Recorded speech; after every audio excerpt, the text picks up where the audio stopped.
مہینہ آنے والا ہے جس کا سارا سال انتظار رہا کرتا ہے۔ عاشقان رمضان تو سارا سال انتظار کرتے ہیں نا کہ وہ مہینہ آ جائے کہ جس میں اللہ کی رحمت چھما چھم برستی ہے۔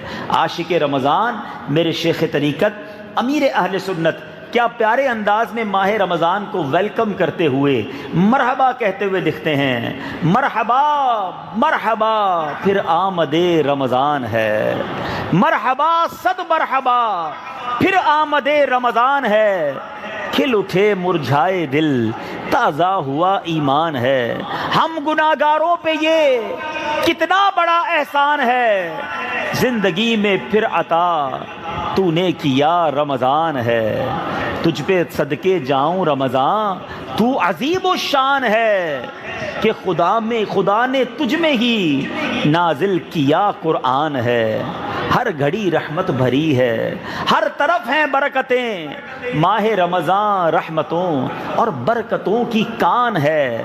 اے روزہ رکھنے والوں جھوم جاؤ، روزہ داروں جھوم جاؤ، کیونکہ دیدار خدا خلد میں ہوگا تمہیں یہ وعدہ رحمان ہے۔ روزہ داروں کو جنت میں اللہ کا دیدار کروایا جائے گا، دو جہاں کی نعمتیں ملتی ہیں روزہ دار کو، جو نہیں رکھتا ہے روزہ وہ بڑا نادان ہے۔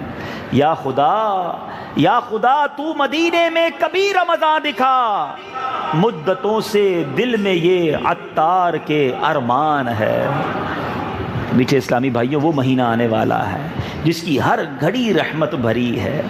ذرا غور کیجئے، سارا سال مجھے اور آپ کو جو تنگ کرتا ہے، جو ورغلاتا ہے، جو گناہوں کی طرف لے جانے کی کوشش کرتا ہے، قرآن جس کے بارے میں فرماتا ہے اِنَّهُ لَكُمْ عَدُوٌّ مُبِينٌ، بے شک شیطان تمہارا کھلا دشمن ہے، وہ اینیمی، وہ دشمن، وہ رمضان میں قید کر دیا جاتا ہے۔ اب ہمیں ورغلانے والا، ہمیں بہکانے والا، ہمیں گناہوں کی طرف بلانے والا نہیں ہے، میدان میں وہ نہیں ہوتا۔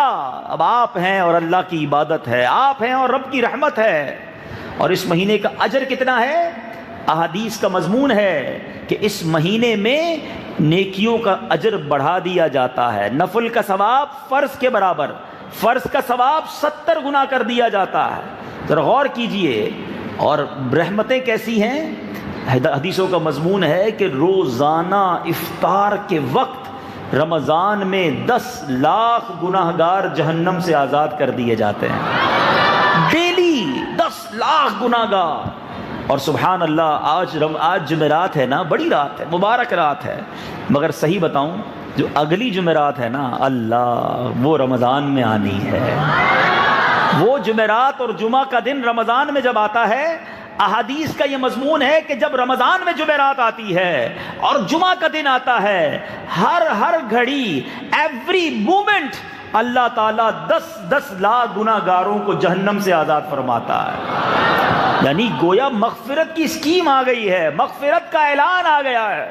رمضان کی راتوں میں رحمت کا ندا دینے والا فرشتہ یہ ندا دیتا ہے کوئی مانگنے والا کہ اس کی دعا پوری کی جائے، ہے کوئی مغفرت کا سوالی کہ اس کا سوال پورا کیا جائے، ہے کوئی توبہ کرنے والا کہ اس کی توبہ قبول کر لی جائے۔ کس اجر اور کس نعمت کی بات کی جائے۔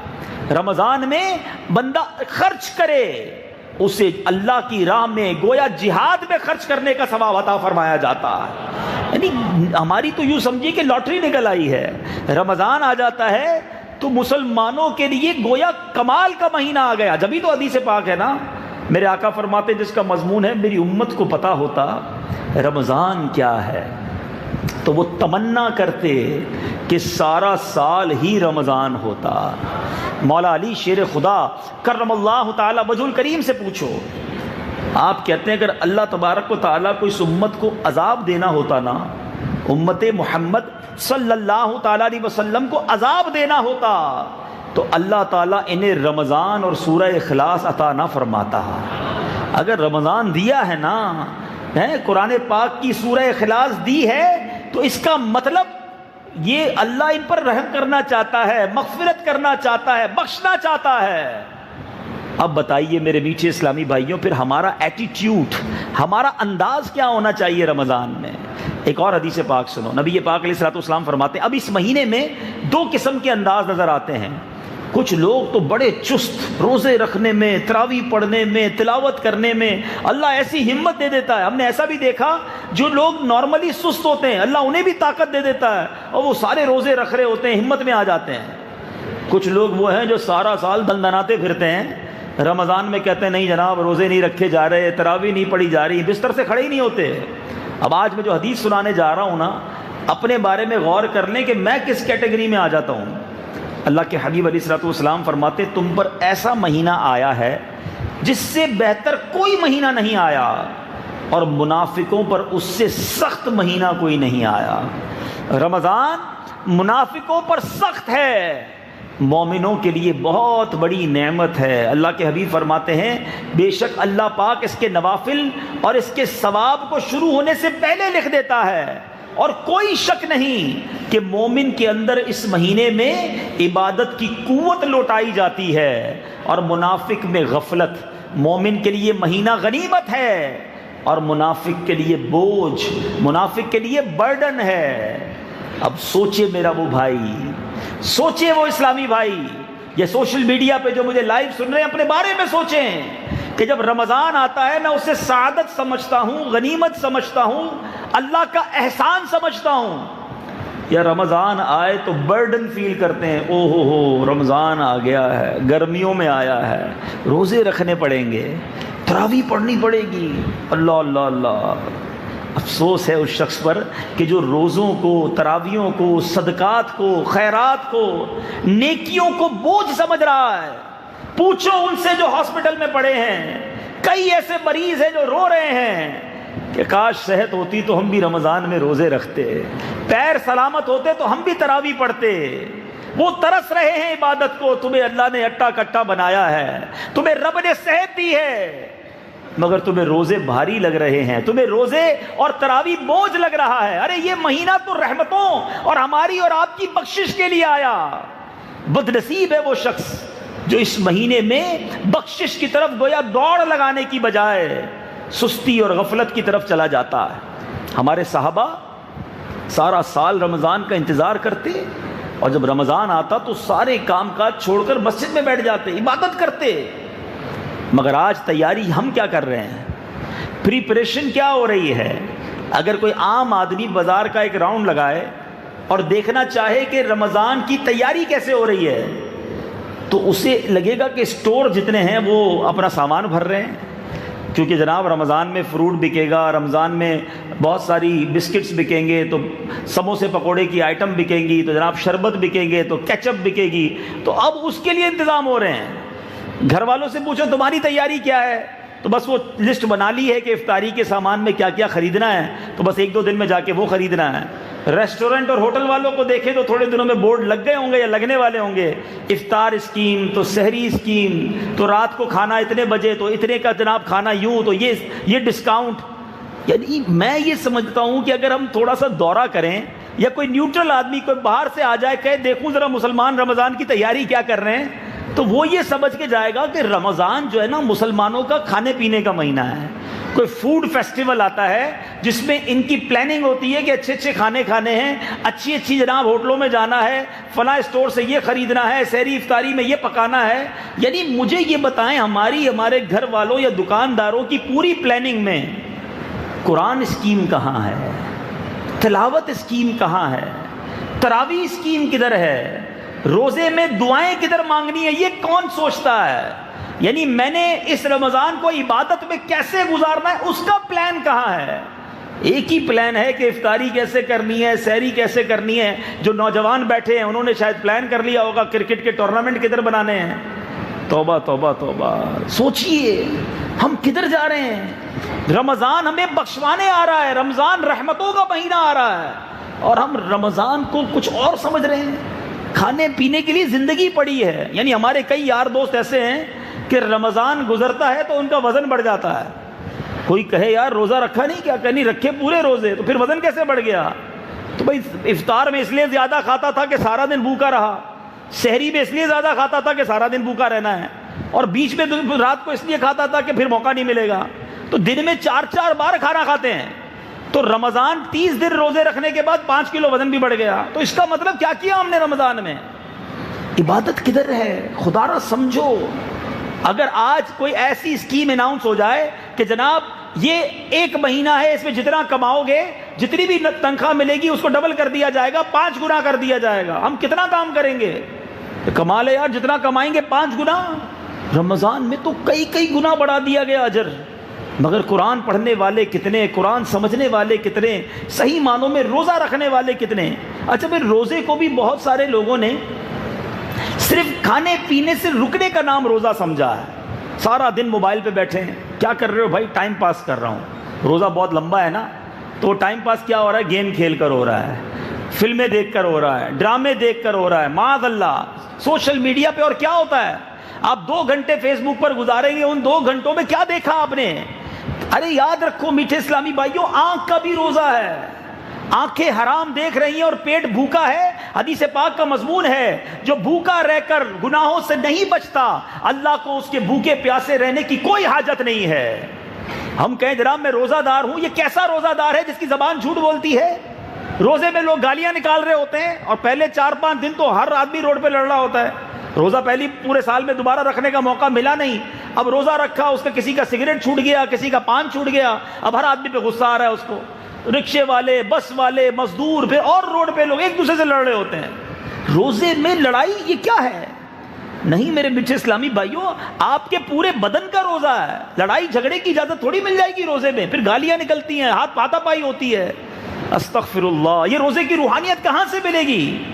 نبی پاک کا یہ فرمان یاد رکھو کہ روزہ رمضان مومن کے لیے غنیمت ہے اور منافق کے لیے بوجھ ہے. جس کو یہ فیل ہوتا ہے، جس کو یہ احساس ہوتا ہے کہ رمضان آتا ہے تو مجھ پر بوجھ پڑ جاتا ہے، وہ اللہ سے معافی مانگے، اللہ سے عرض کرے کہ مولا مجھے محبت رمضان عطا کر دے. سیکھو امیر اہل سنت سے. سارا سال روتے یا اللہ مجھے رمضان عطا کر دینا.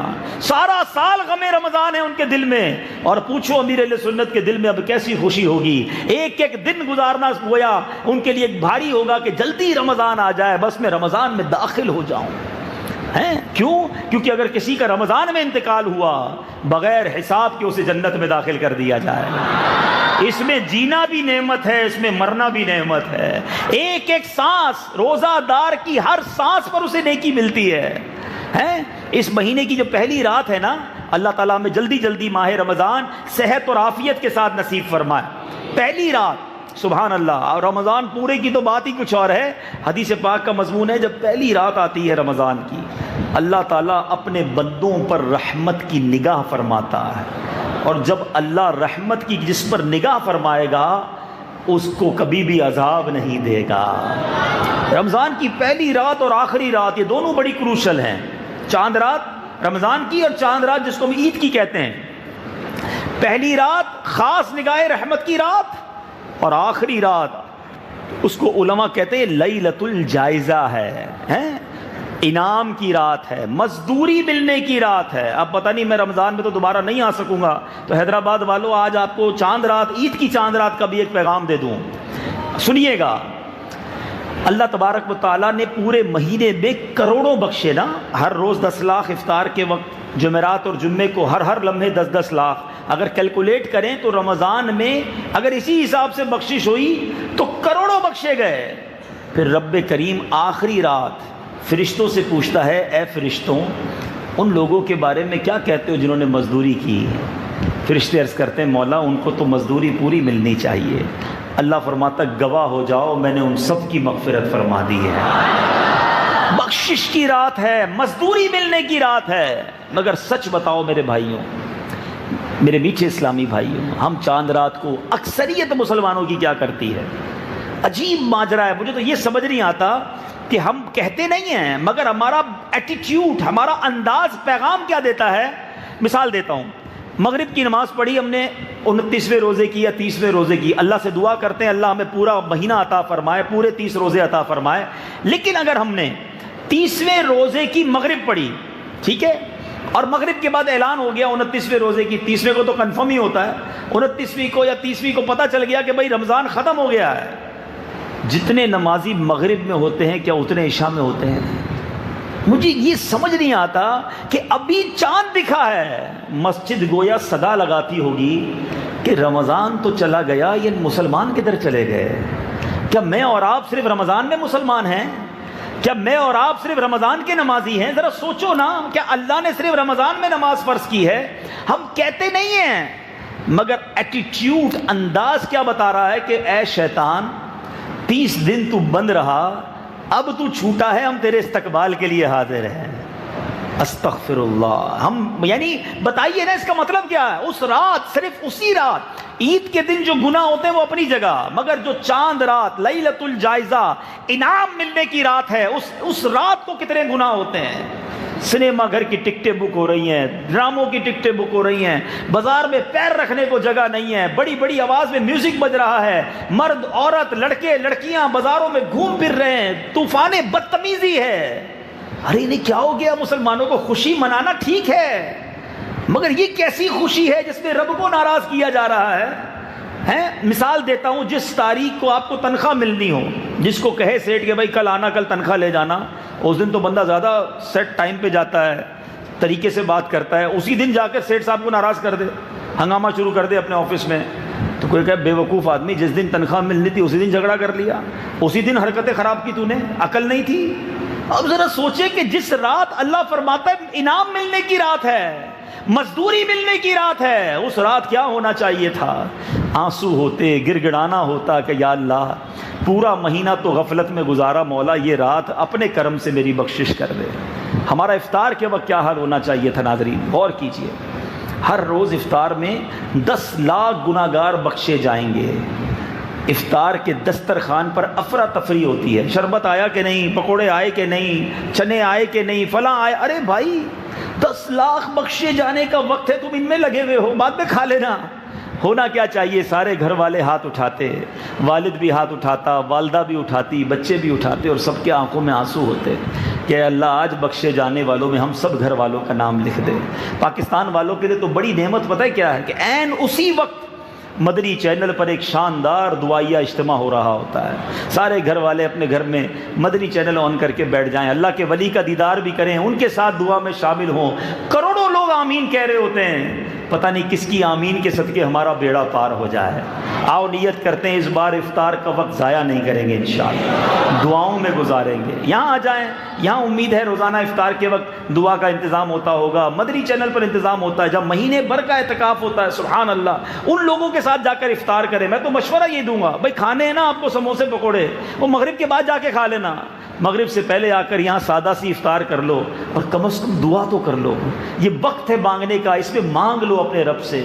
اس بار رمضان میں پیارے اسلامی بھائیوں ایک نیت کرنی ہے، پوری کوشش کرنی ہے، ہم کوشش کریں گے، اللہ کامیابی دے گا کہ اس پورے رمضان میں انشاءاللہ ہم کوئی گناہ نہیں کریں گے، کیونکہ رمضان میں گناہ کرنا جو ہے نا یہ بڑا ناپسندیدہ ہے، یہ کچھ لوگ نہیں سمجھتے۔ دیکھیں کچھ مقام، کچھ دن، کچھ مہینے ایسے ہوتے ہیں، کچھ وقت کہ جس میں گناہ کرنا شدید عذاب کا وجہ بن جاتا ہے، شدید اللہ کی ناراضگی کا سبب بن جاتا ہے۔ مثال کے طور پہ کوئی شخص باہر کسی کو گالی دے، غلط کام ہے، مسجد میں آ کر دے، اب کیا کہیں گے؟ یار استغفر اللہ، مسجد میں گالی، بھائی یہی کام باہر کرتا ہے، گناہ ہے، مسجد میں شدید گناہ ہو گیا نا۔ کوئی باہر گانے باجے کرے، غلط ہے، لیکن کوئی مسجد میں آ کے گانے بجانا شروع کر دے، آپ کہیں گے یار شرم نہیں آتی؟ اللہ کے گھر میں ہے نا، فرق ہے نا۔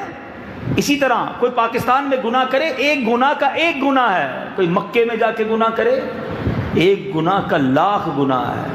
بالکل اسی طرح ماہ رمضان کے علاوہ گناہ کرے یقیناً ناپسندیدہ ہے، مگر جو رمضان میں گناہ کرے، خدا را سمجھو یہ مہینہ گناہ نہیں کرنے، بچنا ہے اپنے آپ کو۔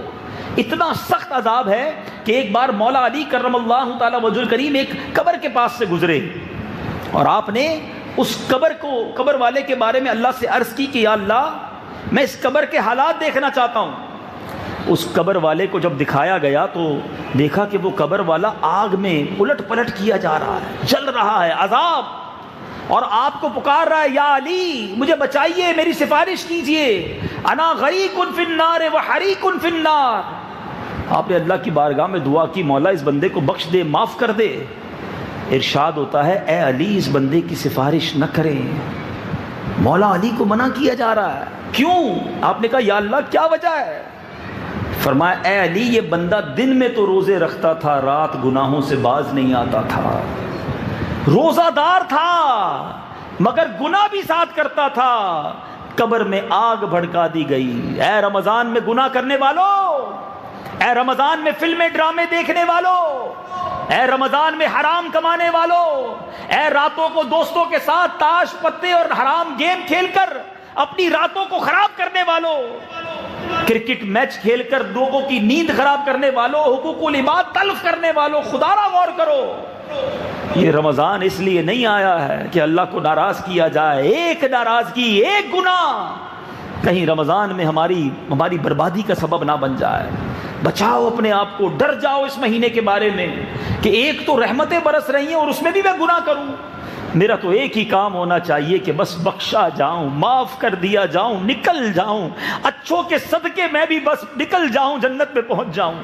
یہی فکر ہو، یہی آنسو ہو، یہی دعائیں ہوں کہ اللہ جن کے روزے قبول کیے ان کا واسطہ میرے بھی قبول کر لے. جن کی تراویح قبول کی ان کا واسطہ میرے ٹوٹے پھوٹے سجدے قبول کر لے. جن کے صدقے خیرات زکاتیں تو نے قبول کی، اے اللہ میری اخلاص سے آری زکات، اخلاص کے بغیر دیے ہوئے صدقے چھوٹے موٹے جو میں نے دیے مالک قبول فرما لے. ہمارا کام تو رمضان میں ایک ہی ہونا چاہیے. کیوں؟ وہ آمین یاد رکھنا میٹھے اسلامی بھائیوں، جس میں نبی پاک علیہ الصلوۃ والسلام نے فرمایا کہ پیارے آقا نے منبر اقدس پر قدم رکھا اور آمین کہا. لوگوں نے کہا حضور آپ نے آمین کیوں کہا؟ ارشاد فرمایا جبریل امین آئے تھے اور انہوں نے دعا کی جس کا مضمون یہ ہے کہ یا اللہ وہ برباد ہو جائے جو رمضان پائے اور اپنی مغفرت نہ کروا سکے. اللہ کے حبیب فرماتے میں نے اس دعا پر آمین کہی ہے. سوچو تو صحیح، اے حیدرآباد میں اتنی بڑی تعداد میں آنے والے عاشقان رسول، سوچو کہ دعا کرنے والا کون ہے؟ جبریل امین ہے، فرشتوں کے سردار ہیں، اور اس دعا پر آمین کہنے والے ہمارے آقا نبیوں کے سردار ہیں. There is no doubt، اس دعا کے قبول ہونے میں کوئی شک نہیں ہے. اس کا مطلب وہ بندہ برباد ہی ہوگا جو رمضان کو حاصل کرے اور اپنی بخشش نہ کروا سکے. پلیز تیار ہو جاؤ، اپنے آپ کو خوب نیکیوں کے لیے تیار کر لو، گناہوں سے بچانے کے لیے تیار کر لو. اور اس کے لیے ہمیں بری صحبت چھوڑنی ہوگی. وہ دوست نہیں چاہیے جو کہیں چلو بھائی چلو رات رمضان کی تو گھومنے پھرنے کی، کھانے پینے کی، کھیلنے کودنے کی ہے، ٹائم پاس کرنا ہے. مجھے نہیں چاہیے وہ دوست. اگر آپ گناہ سے نہیں بچ سکتے نا، میں آپ کو پلیز جو آپ کو بھائیوں والا مشورہ دے رہا ہوں، آپ کو لگتا ہے کہ یار میں نیکیاں بھی نہیں کر سکتا اور گناہوں سے بچنا بھی بہت مشکل ہے، تو آپ بہتر یہ سو جائیں. وہ آپ کے لیے زیادہ بہتر ہے. جاگ کر گناہ کرنے سے بہتر ہے آپ زیادہ سو جائیں. لیکن مشورہ یہی دوں گا کہ سونے کے لیے، کھانے کے لیے، گھومنے پھرنے کے لیے ساری زندگی پڑی ہے. یہ مہینہ میرے آقا کیا کرتے تھے؟ آؤ آخر میں آپ کو بتاتا ہوں میرے آقا کا انداز کیا تھا. ایک عاشق رسول یہ پوچھ سکتا ہے کہ ذرا یہ بتا دیجئے کہ میرے آقا مدینے والے مصطفیٰ صلی اللہ تعالیٰ علیہ وسلم کا رمضان کیسے ہوتا تھا؟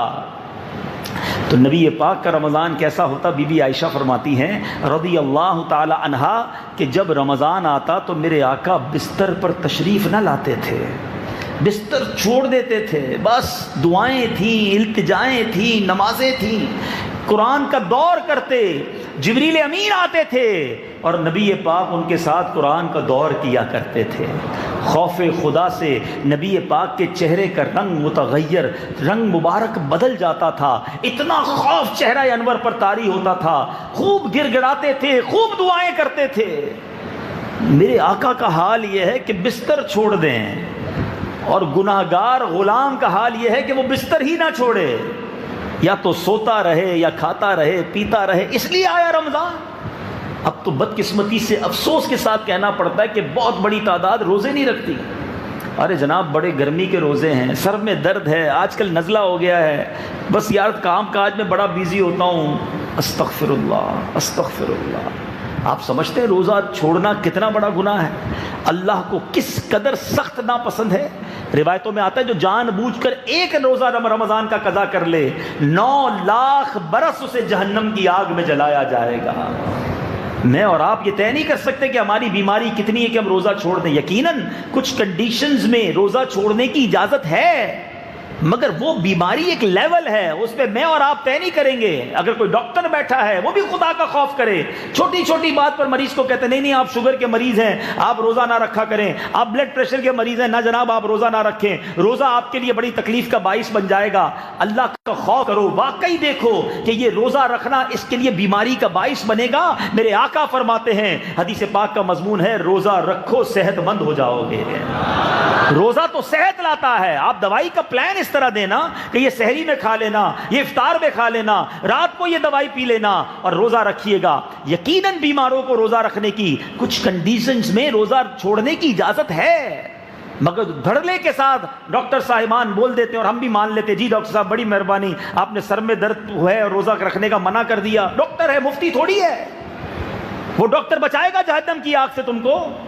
بہترین طریقہ بتاتا ہوں کہ جب آپ کو کوئی ایسی پرابلم ہے اور آپ سمجھتے ہیں کہ آپ کو روزہ چھوڑنا ہے، پہلے کسی صحیح عالم دین مفتی کے پاس جائیے، مشورہ کیجئے کہ مجھے یہ بیماری ہے اور ڈاکٹر نے یہ کہا ہے، اب بتائیے میں کیا کروں۔ اب اگر مفتی اسلام آپ کو کہتے ہیں کہ ٹھیک ہے آپ کو اجازت ہے روزہ چھوڑنے کی، پھر یہ ہمت کرو نا، ورنہ روزے کی برکتیں ایسی ہیں، حدیث پاک کا مضمون ہے کہ اگر بندہ رمضان کا ایک روزہ قضا کر بھی لے اور ساری زندگی اس کے بدلے روزہ رکھے یا پورا سال بھی روزہ رکھے تو اس ایک روزے کی برکتیں نہیں پا سکتا۔ روزہ تو اللہ کی طرف سے اتنی بڑی نعمت ہے۔ روزے کے فضائل میں بیان کروں تو ایمان تازہ ہو جائے، مگر آؤ اس سے پہلے ایک 10 سالہ کم و بیش 10 سالہ بچے کا کیسا ایمان تھا وہ بتاتا ہوں۔ سیدی امام اہل سنت مولانا شاہ امام احمد رضا خان کی روزہ کشائی تھی، 10 سال کے قریب عمر تھی، گرمیوں کے دن تھے۔ اے گرمیوں میں گھبرانے والوں سنو، بریلی کے تاجدار کی عمر ابھی 10 سال ہے، والد صاحب نے دیکھا بیٹا نڈھال ہو گیا ہے، عصر کا وقت ہے، پہلا ہی روزہ ہے، روزہ کشائی ہے، مہمان بھی آ گئے ہیں، مگر بیٹا نڈھال ہے، کمرے میں لے گئے، دروازہ بند کیا، کہا بیٹا تھوڑی سی فیرنی کھا لو، ابھی بہت دیر ہے افطار میں، تمہاری طبیعت ڈھل گئی ہے، کچھ کھا لو۔ کہا بابا جان میرا تو روزہ ہے۔ والد صاحب کہتے ہیں بیٹا بچوں کا روزہ ایسا ہی ہوتا ہے، کوئی دیکھ نہیں رہا تم کھا لو۔ کہ بابا جان جس کا روزہ رکھا ہے وہ تو دیکھ رہا ہے نا، اللہ تو دیکھ رہا ہے نا۔ آپ کے والد گرامی کی آنکھوں میں آنسو آ گئے، آپ کو سینے لگا لیا۔ وہ 10 سال کا بچہ یہ سوچ رہا ہے کہ اللہ دیکھ رہا ہے، ادھر 30 سال 40 سال 25 سال اٹا کٹا نوجوان ہے، کہتا ہے یار بس اب کوئی ضرورت نہیں روزہ رکھنے کی۔ توبہ توبہ توبہ، کیا جواب دو گے اللہ کی بارگاہ میں؟ خدا کے واسطے اپنے حال پر رحم کرو۔ روزہ رکھنا ہے، ہاں اگر آپ کا کام مشکل ہے، مزدوری کرتے ہو، محنت کا کام کرتے ہو اور آپ کو لگتا ہے کہ جناب افطار تک میں نڈھال ہو جاتا ہوں، تو آپ کام کو کم کیجئے، روزے کو بنا ختم نہ کیجئے۔ اپنی نوکری، اپنی جاب، اپنی مزدوری تھوڑی کر دیجئے، تھوڑے پیسے کم ہو جائے کوئی بات نہیں، روزے کو مت کہو مجھے کام ہے، کام کو کہو کہ مجھے روزہ رکھنا ہے۔ اپنے کام کو مختصر کیجئے مگر اس فرض کو ادا کیجئے، انشاءاللہ اللہ پاک آپ کے تھوڑے رزق میں بھی برکت ڈال دے گا، آپ کی تھوڑی آمدنی میں بھی برکت ڈال دے گا۔ مگر روزہ چھوڑ کے جو آمدنی کی طرف اور جو پیسے کی طرف جاتے ہیں، یاد رکھنا یہ پیسہ ہی تمہارے لیے سانپ اور بچھو بن جائے گا۔ روزے کے فضائل کیسے کیسے احادیث سے ملتے ہیں۔ نبی پاک علیہ الصلوۃ والسلام فرماتے ہیں 5 نمازیں اور جمعہ اگلے جمعے تک اور ماہ رمضان اگلے ماہ رمضان تک گناہوں کا کفارہ ہے، جب تک کبیرہ گناہوں سے بچا جائے۔ سبحان اللہ، میرے آقا فرماتے روزہ باطنی عبادت ہے، کیونکہ ہمارے بغیر بتائے کسی کو علم نہیں ہو سکتا کہ ہمارا روزہ ہے، اور اللہ پاک باطنی عبادت کو زیادہ پسند فرماتا ہے۔ روزہ اللہ کو بڑا پسند ہے۔ اے میرے میٹھے اسلامی بھائیوں، یاد رکھیے رمضان ایک بھٹی ہے، جیسے کہ بھٹی گندے لوہے کو صاف اور صاف لوہے کو مشیر کا پرزہ بنا کر قیمتی کر دیتی ہے، اور بھٹی سونے کو زیور کے لائق بنا دیتی ہے، ایسے ہی ماہ رمضان گناہ گاروں کو پاک کرتا ہے اور نیک لوگوں کے درجوں کو بڑھا دیتا ہے۔ یہ روزہ بھٹی سے گزرنا ہے، یہ تمہارے گناہوں کو صاف کر دے گا۔ بعض علماء فرماتے ہیں جو رمضان میں مر جائے جائے اس سے سوالات قبر نہیں ہوتے. قیامت میں رمضان قرآن روزہ دار کی شفاعت کریں گے. رمضان اللہ سے کہے گا مولا اسے دن میں میں نے کھانے پینے سے روکا تھا, اور قرآن عرض کرے گا یا رب میں نے اسے رات میں تلاوت و تراویح کے ذریعے سونے سے روکا تھا. اللہ ان کی شفاعت قبول فرمائے گا. مگر جو روزہ نہیں رکھتا وہ رمضان کیسے اس کی شفاعت کرے گا؟ جو رات تراویح نہیں پڑھتا, قرآن کی تلاوت نہیں کرتا, قرآن کیسے اس کی شفاعت کرے گا؟ رمضان کو تھام لو, قرآن کو تھام لو, روزوں کو تھام لو, پھر دیکھو اس مہینے کی برکتیں کیسے ملتی ہیں. اب آئیے آخر میں ایک اور وہ کام جو میرے آقا اس مہینے میں خوب کیا کرتے تھے, اور وہ کام ہے احادیث میں آتا ہے نبی پاک سے بڑا سخی کوئی نہیں ہے, آقا سے بڑا عطا فرمانے والا کوئی نہیں ہے. مگر جب رمضان کا مہینہ آتا تو نبی پاک کی سخاوت تیز آندھی سے زیادہ چلنا شروع ہو جاتی تھی. ہر سائل کو عطا فرماتے, ہر کسی کو عطا فرماتے. اور میرے آقا تو وہ ہیں جو آج بھی سب کو عطا فرما رہے ہیں. واہ کیا جود و کرم ہے شہ بطحا تیرا, واہ کیا جود و کرم ہے شہ بطحا تیرا, نہیں سنتا ہی نہیں مانگنے والا تیرا. تو نبی پاک کے غلاموں یہ مہینہ سخاوت کا مہینہ ہے, یہ مہینہ خیرات کا مہینہ ہے, یہ مہینہ اللہ کی راہ میں خرچ کرنے کا مہینہ ہے. اس مہینے میں دل کھول کر خرچ کیجئے, اپنے غریب مسلمانوں پر خرچ کیجئے. اپنے گھر میں اتنی زبردست ہم آئٹمیں سحری اور افطاری میں کھاتے ہیں, کچھ غریبوں کا خیال کیجئے, دوسروں کے گھر میں بھی راشن پہنچا دیں. ہماری مسجدوں میں بہت افطار کا سامان آتا ہے. اللہ سلامت رکھے میرے امیر اہل سنت کو, کیا پیارا ذہن دیا آپ نے. فرمایا کسی غریب کو بھی اچھی افطاری کرنی ہوتی ہے, وہ مسجد میں آ جاتا ہے, کچھ نہ کچھ اچھی افطاری کر لیتا ہے. مگر ان کے گھر میں جو عورتیں ہیں, جو بچیاں ہیں, وہ کیا کریں, وہ کیسے اچھی افطاری کریں؟ تو کوشش کریں کہ بغیر کسی احسان کو جتائے کچھ مخصوص گھر کر لیں, اور ان کے گھر پر کچھ فروٹ, کبھی کچھ افطاری کا سامان بھجوا دو, تاکہ ان کے گھر میں بھی اچھی افطاری ہو جائے. اپنی زکوٰۃ کا پراپر حساب کیا کریں اور زکوٰۃ پوری نکالا کریں. ایک بڑی بدقسمتی کی بات یہ ہے کہ آج کل لوگ اپنی زکوٰۃ بھی پوری نہیں نکالتے. نہیں میرے میٹھے اسلامی بھائیوں, زکوٰۃ کو بوجھ نہ سمجھو. ہر زکوٰۃ دینے والا اللہ کا شکر ادا کرے. ارے مال دیتے وقت یہ نہ سوچے کہ یہ مال مجھ سے دور ہو رہا ہے, بلکہ مال دے کر اللہ کا شکر ادا کرے کہ مولا تیری مہربانی, تو نے مجھے دینے والا بنایا, مانگنے والا نہیں بنایا. دے کر احسان نہ جتایا کرو کہ میں غریبوں کی مدد کرتا ہوں, میں مسجد میں افطار کراتا ہوں, میں نے جناب فلاں کے گھر راشن ڈلوا دیا, رمضان میں نے فلاں کو زکوٰۃ دے دی. ارے میں نے کیا کیا؟ اللہ نے دیا تو میں اس قابل بنانا. ہماری کوئی اوقات نہیں ہے. ہر زکوٰۃ دینے والا, ہر خیرات دینے والا, ہر صدقہ دینے والا جب بھی صدقہ و خیرات دے, ہو سکے تو سجدہ شکر ادا کرے کہ مالک آج جو میرے دروازے پر مانگنے آیا ہے, کل میں بھی کسی کے دروازے پر کھڑا ہو سکتا تھا. سوچو نا, آج آپ سے جو زکوٰۃ لینے آیا ہے اس نے کیا, آپ نے اس سے زیادہ نیک اعمال کیے ہیں, اللہ نے آپ کو مالدار بنا دیا. ہمارا کوئی کام اس میں کارنامہ نہیں ہے, صرف اللہ کی مہربانی ہے. جو اگر یہ کہتا ہے کہ پیسہ محنت سے آتا ہے, اگر یہ بات سچ ہوتی تو سارے مزدور کروڑ پتی ہوتے ہیں. جو یہ کہتا ہے پیسہ عقل سے آتا ہے, ہوشیاری سے آتا ہے, تو تمام اسکولوں کے پروفیسر اور ٹیچر سارے ہی کروڑ پتی ہوتے ہیں. ٹیچر ہی رہتا ہے, شاگرد بہت آگے پہنچ جاتا ہے. محنت, ہوشیاری, کسی چیز سے پیسے نہیں ملتے. جسے اللہ چاہتا ہے اسے نوازتا ہے, اور جب یہ نصیب سے دیتا ہے, اللہ کی مہربانی سے ملتا ہے, تو لوگوں کی مدد کرنے میں احسان کیسا؟ اللہ نے دیا تو میں اس قابل بنانا. زکوٰۃ دیتے ہوئے لوگوں کو تانے دیتے ہیں, جوتے گھسوا دیتے ہیں, کل آنا, پرسوں آنا, بار بار کیوں آتے ہو؟ ارے نہیں دینا تو نہ دو, ذلیل تو نہ کرو نا. اس لیے مالدار رب نے بنایا کہ تم تکبر کرو گے؟ نہیں میرے میٹھے اسلامی بھائیوں. اور پھر کئی لوگوں کو تو یہ فیل ہوتا ہے, او ہو 10 لاکھ روپے زکوٰۃ بن رہی ہے میری, 10 لاکھ روپے زکوٰۃ میں دل بیٹھنے لگ جاتا ہے. اور اللہ کے بندے, رب نے 4 کروڑ دیے تو 10 لاکھ بنی نا. اللہ کا شکر ادا کر کے رب نے اتنے دیے, 4 کروڑ کا شکر نہیں ہے, 10 لاکھ بوجھ لگ رہا ہے. یاد رکھیے گا, جو زکوٰۃ کو بوجھ سمجھتے ہیں, رب جب چاہے وہ مال واپس لے لے گا. وَتُعِزُّ مَن تَشَاءُ وَتُذِلُّ مَن تَشَاءُ. یہ بیٹھے بزرگ, ان سے پوچھو, کئی زکوٰۃ دینے والے ایسے ہیں جو کچھ دنوں بعد زکوٰۃ لینے والے بن جاتے ہیں۔ ایسا قدرت کا چکر چلتا ہے کہ سب کچھ چلا جاتا ہے۔ اگر آپ چاہتے ہیں آپ کا مال محفوظ رہے، آپ چاہتے ہیں آپ کو اللہ اور برکتیں دے، حدیث پاک کا مضمون ہے زکوٰۃ دے کر اپنے مال کو مضبوط قلعوں میں قید کر لو، اپنے مال کو سیکیور کر لو۔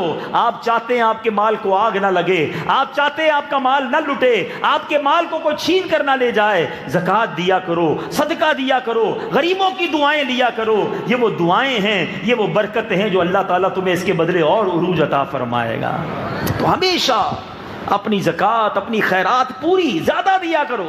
ایک اور بڑی غلطی لوگ کرتے ہیں کہ کبھی کوئی ان کے پاس جائے مدد لینے کے لیے، نیکی کے کام کے لیے، یا کوئی غریب جائے تو کہتے ہیں بھائی ہماری زکوٰۃ پوری ہو گئی، اب اگلے سال آنا۔ یہ نہ کیا کرو۔ اگر آپ نے زکوٰۃ ماشاءاللہ پوری دے دی ہے، تھوڑے اور دے دو، آگے کے اکاؤنٹ میں جمع ہو رہے ہیں نا، زیادہ دے دو۔ زکوٰۃ تو ایڈوانس بھی دی جا سکتی ہے نا۔ یہ کیوں سوچتے ہو کہ یہ پیسے مجھ سے چلے جائیں گے؟ یہ جاتے نہیں ہیں، یہ آپ ہی کے اکاؤنٹ میں آگے جمع ہو رہے ہیں۔ حدیث پاک سن لو، حدیث پاک کا مضمون ہے گن گن کر خرچ نہ کیا کرو۔ نیکی کے کاموں میں گن گن کر خرچ نہ کرو، ورنہ وہ رب کریم بھی تمہیں گن گن کر عطا فرمائے گا۔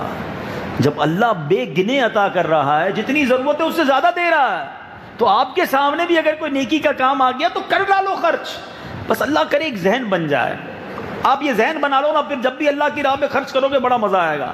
اب ذہن یہ بناؤ، آپ کے حیدرآباد میں بھی ہوتا ہوگا، وہ اس کو ہم بی سی کہتے ہیں، کمیٹی کہتے ہیں، ڈالتے ہو نا، تھوڑے تھوڑے پیسے جمع کرتے ہیں سارے دوست مل کے۔ کیوں؟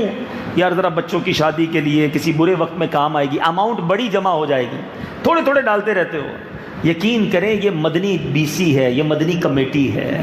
جب جیب میں پیسے ہو نا، اچھے کمائے ہوں، تھوڑے بہت مسجد میں ڈال دو، کسی غریب کو دے دو، نیکی کے کام میں خرچ کر دو۔ آپ بولو یار میری زکوٰۃ تو ہو گئی، کوئی بات نہیں، آپ یہ سوچو میں اپنے اکاؤنٹ میں ڈال رہا ہوں۔ اب میں آپ کو حدیث سناتا ہوں، ایمان تازہ ہو جائے گا۔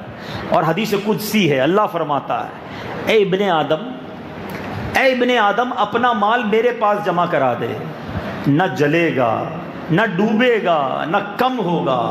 میں اس دن تجھے واپس لوٹاؤں گا جس دن تجھے ایک ایک نیکی کی ضرورت ہوگی۔ بندہ ترس رہا ہوگا، ماں بھی نہیں دے گی یہ نیکی، باپ بھی نہیں دے گا، لیکن جس نے یہ دے دیا ہوگا نا، تھوڑا تھوڑا کر کے جمع کراتا رہا ہوگا۔ ڈپازٹ ہیں، آپ کیا کرتے ہو؟ بینک میں پیسے ڈالتے ہو، پھر بیلنس دیکھ کے خوش ہوتے ہو، خرچ تو کرتے نہیں ہو۔ بندہ بولتے ہیں بینک والا نہیں چھیڑنا، ان کے اڑا رہنے اس کو صرف سیکیور رکھو، بینک والے نہیں ہلانے۔ اور ڈالتے ہیں، پھر بیلنس دیکھتے اور بڑھ گیا، اور ڈالتے پھر بیلنس دیکھتے اور بڑھ گیا۔ خرچ تو کرتے نہیں ہو، خرچ تو وہی دو روٹی کھانی، سالن کھانا، چاول کھانا۔ بینک والے پڑے خوش کیا ہو رہے ہو؟ صرف بیلنس دیکھ کر۔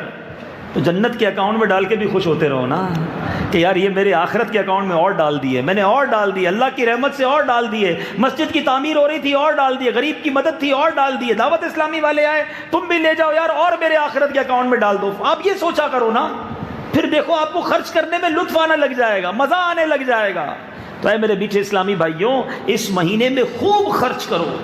ویسے تو میرے آقا جو فرمائے حق ہے، مگر اس حدیث میں علماء بیٹھے ہیں، نبی پاک نے قسم اٹھائی۔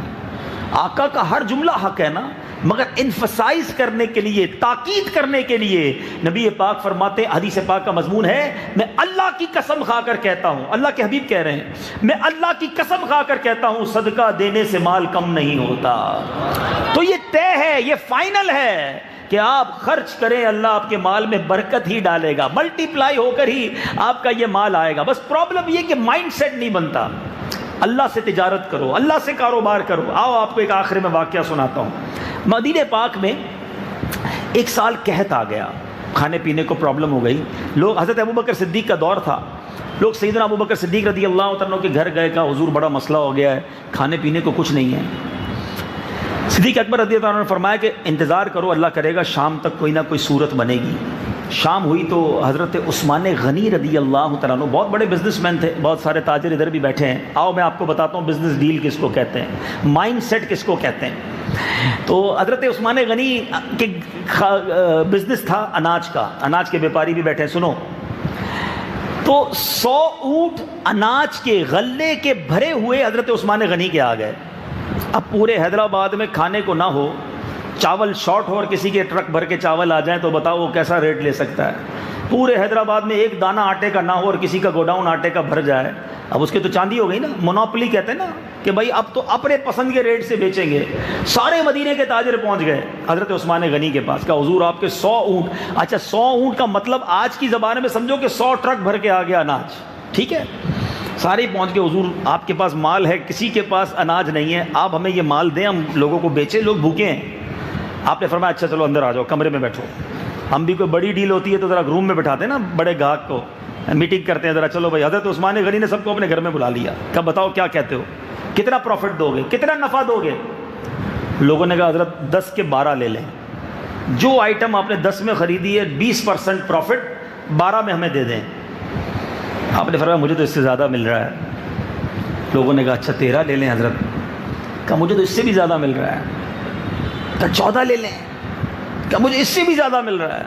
کہا حضور 15 لے لیں، 10 کا 15 کا مطلب کیا ہوا، 50% پروفٹ، ٹھیک ہے۔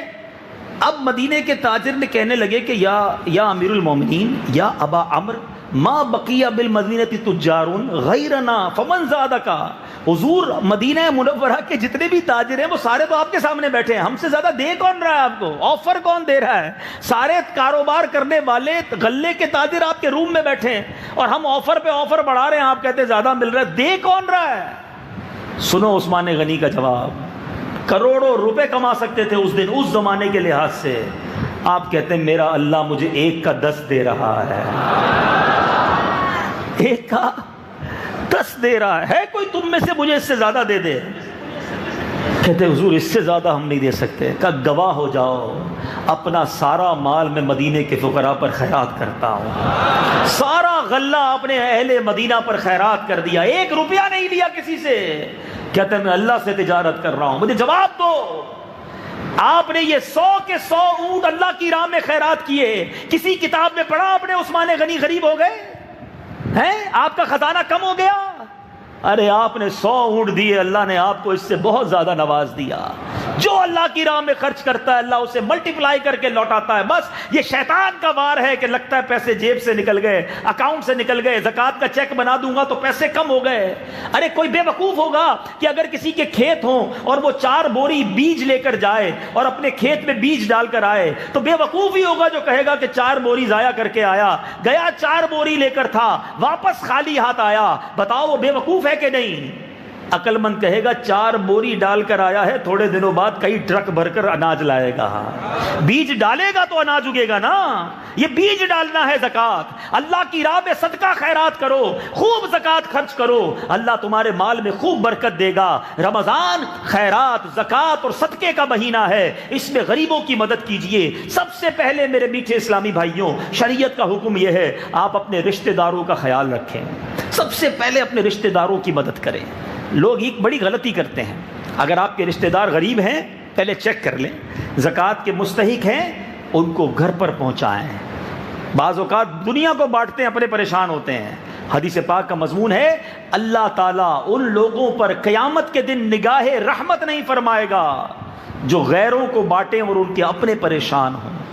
پہلے اپنوں کو دیں، ٹھیک ہے، اس کے بعد اپنے غریب مسلمان پڑوسیوں کو دیکھیں، اپنے غریب ملازمین کی فکر کریں۔ اس کے بعد میں عرض کروں گا میٹھے اسلامی بھائیوں، عاشقان رسول کی مدنی تحریک دعوت اسلامی جو دنیا بھر میں سنتوں کی خدمت کر رہی ہے، جو ہمیں رمضان کیسے گزارنا ہے بتاتی ہے، جو رمضان میں گناہوں سے کیسے بچانا ہے ہمیں بتاتی ہے۔ ارے پورے مہینے کا اعتکاف تو حدیث میں ہی سنا تھا کہ پیارے آقا نے 1 بار زندگی میں پورے مہینے کا اعتکاف کیا، مگر دنیا میں کہیں پورے مہینے کا اعتکاف نہ سنا تھا۔ اللہ سلامت رکھے امیر اہل سنت کو، کیا فارمولہ لے کر آئے ہیں کہ بندے گناہ سے بچ نہیں پاتے، باہر رہتے ہیں تو گناہوں میں پڑ ہی جاتے ہیں، اگر گناہوں سے بچ کر رمضان گزارنا ہے تو آ جاؤ پورا مہینہ ہی اعتکاف کر لیتے ہیں۔